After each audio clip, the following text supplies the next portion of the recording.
dans le prochain épisode de Demain nous appartient, qui revient lundi sur TF1. Tandis que la soirée caritative se poursuit dans la panique générale, la police fait une macabre découverte et Alex devient le suspect principal de l'enquête. Attention, les paragraphes qui suivent contiennent des spoilers sur l'épisode de Demain nous appartient diffusé lundi soir sur TF1. Si vous ne voulez rien savoir, ne lisez pas ce qui suit.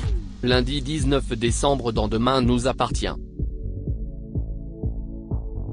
Les invités de la soirée caritative victimes d'un acte de malveillance retour au château où se déroulait la soirée caritative organisée par la mairie.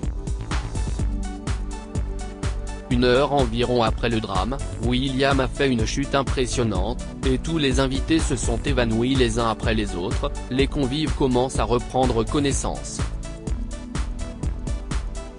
Tandis qu'Aurore se précipite vers William, qui a l'air sérieusement mal en point, Georges et Renaud sont inquiets pour Victoire qui ne se réveille pas.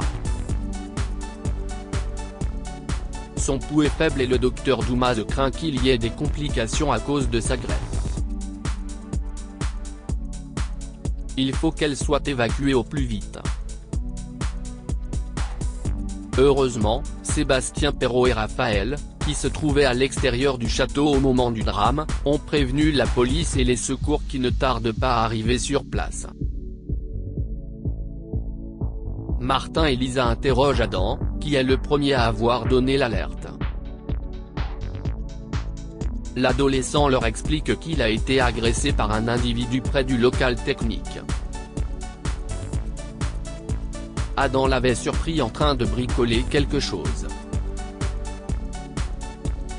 Lorsque le fils de François a repris connaissance, les invités étaient tous inconscients.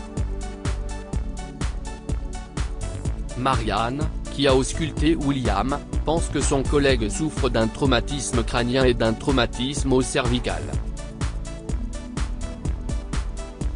Elle craint également un risque d'hémorragie interne.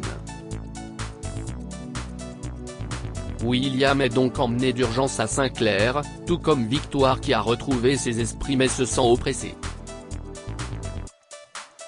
Martin annonce aux invités de la soirée qu'ils ont été victimes d'un acte de malveillance.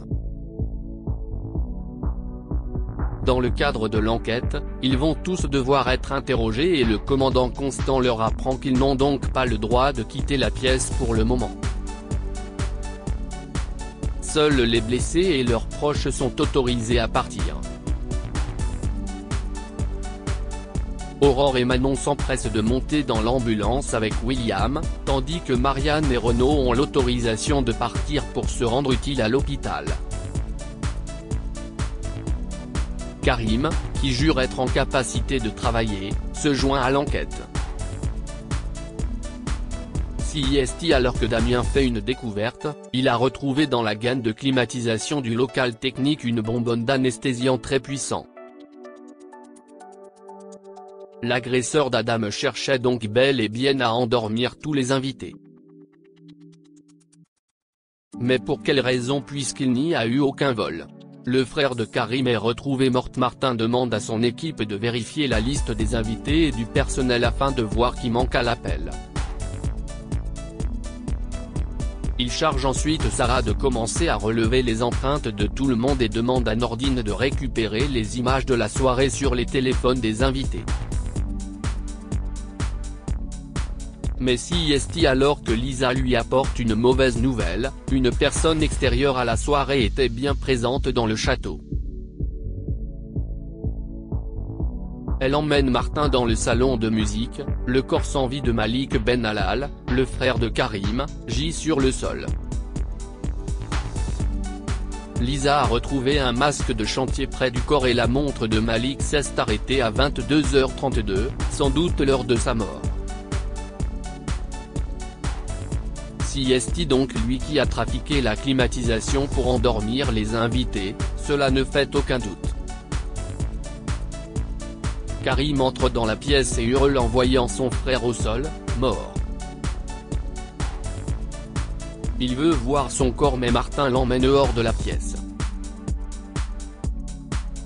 Lisa interroge ensuite Romy, qui accuse le coup.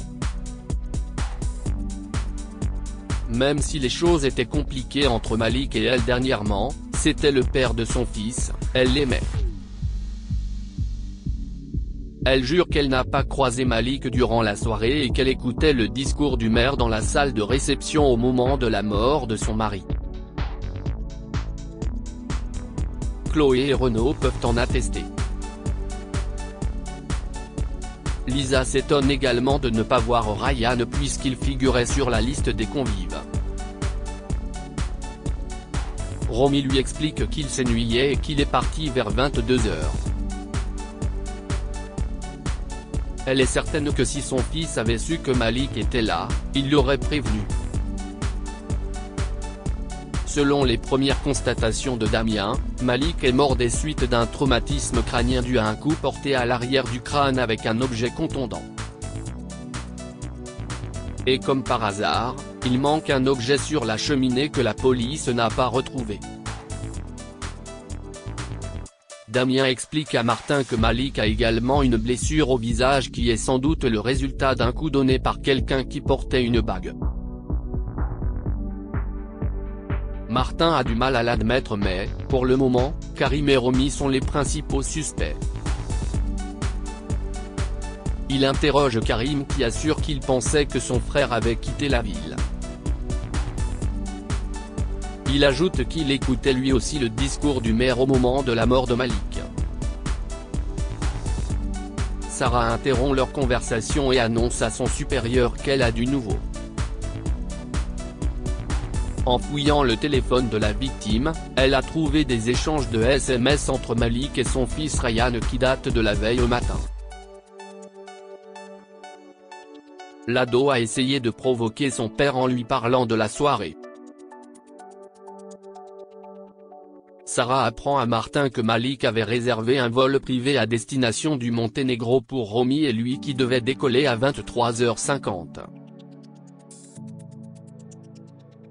Martin en vient à la conclusion que Malik a endormi une cinquantaine de personnes dans le but de pouvoir enlever sa femme. Seulement Malik n'est pas allé au bout de son plan.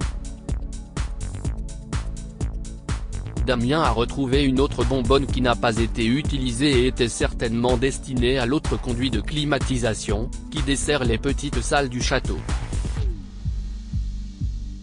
Il a été surpris par Adam et a dû accélérer les choses.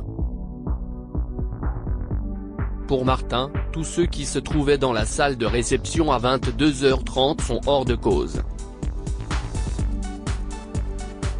Le coupable du meurtre de Malik se trouve dans l'autre groupe. Alex devient le suspect principal de la police. Lisa pense avoir retrouvé l'arme du crime, un serre-livre. Mais il était dissimulé dans le lave-vaisselle qui était en fin de cycle, il n'y a donc pas d'empreinte sur l'objet. Sarah, de son côté, annonce à Martin que Chloé, Renaud et plusieurs serveurs ont confirmé la présence de Romy et Karim dans la salle de réception au moment du meurtre. Ils ont donc un alibi et sont eux aussi mis hors de cause, au grand soulagement de Martin.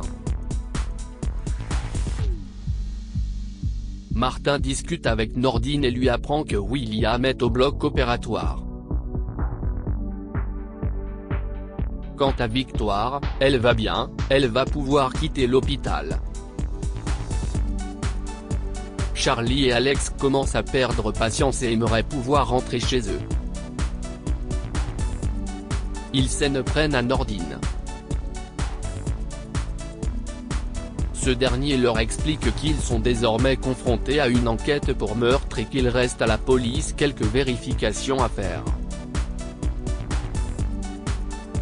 Dans la foulée, Chloé demande à son mari où il se trouvait pendant le discours du maire. Elle ne l'a pas vu revenir avant de s'évanouir.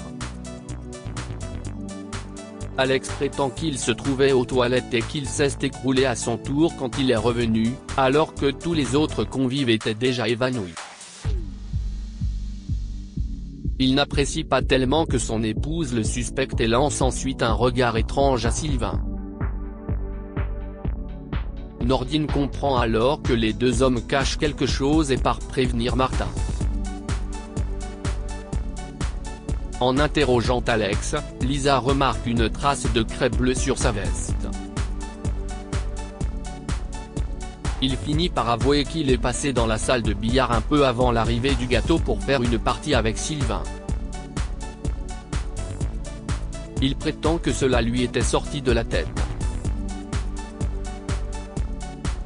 En parallèle, Martin parvient à faire parler Sylvain, celui-ci explique qu'Alex lui a demandé de ne rien dire car cela allait forcément compliquer les choses. Il ajoute qu'il a fini par redescendre pour aller chercher un verre et qu'il a laissé Alex seul dans la salle de billard jusqu'au moment du drame. La police confronte alors Alex au sujet de ses mensonges, mais Emma intervient et explique à la police qu'Alex n'était pas seul. Elle était avec lui dans la pièce et l'a embrassé. Seulement quelqu'un les a surpris et Alex est parti à la recherche de cette personne. Lisa demande à Emma si elle a vu Alex revenir, mais Emma lui répond qu'elle est restée seule un moment dans la pièce avant de rejoindre Camille en bas et de s'évanouir. Alex, quant à lui, assure qu'il n'a pas réussi à rattraper celui ou celle qui a surpris son baiser avec Emma. Il pensait qu'il s'agissait de Sylvain mais ce n'est pas le cas. Alex demande à Lisa ce que tout ça peut bien changer à l'enquête. Le capitaine Hassan lui fait alors comprendre qu'il a un gros trou dans son emploi du temps pile au moment de la mort de Malik. De plus, Damien annonce à Martin que de la craie a été retrouvée sur les vêtements de Malik. En plus d'une absence d'alibi, un élément désigne désormais Alex Bertrand. Martin annonce aux invités de la soirée qu'ils vont enfin pouvoir rentrer chez eux. Il demande cependant à Alex de le suivre au commissariat. Chloé ne croit pas ses yeux. Alex, qui en a marre de servir sans cesse de bouc émissaire à la police de Sète, s'insurge et refuse de coopérer. Alors que Nordine s'approche pour lui mettre les menottes, Alex fait un mouvement de recul et laisse échapper un portefeuille de son costume. Il s'agit des papiers de Malik. Alex pourrait-il vraiment l'avoir tué? Si est-il à stupeur pour ses proches?